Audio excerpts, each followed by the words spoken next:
अमरावतीच्या तिवसा शहरात जोरदार पावसाने हजेरी लावली आहे, तर पश्चिम विदर्भात मान्सूनची शक्यता लांबण्याची शक्यता असल्याने शेतकऱ्यांनी काळजी घ्यावी, तुर्तास पेरणीची कुठलीही घाई करू नये असं आवाहन देखील हवामान तज्ञ अनिल भट यांनी केले आहे।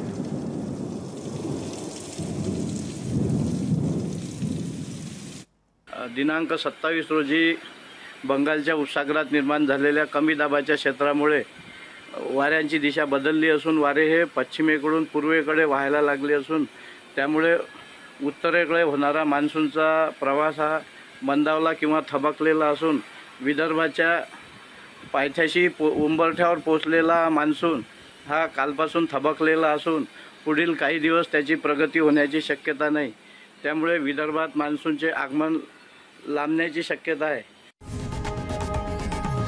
लोकशाही मराठी ऐका, पहा, जागरूक रहा।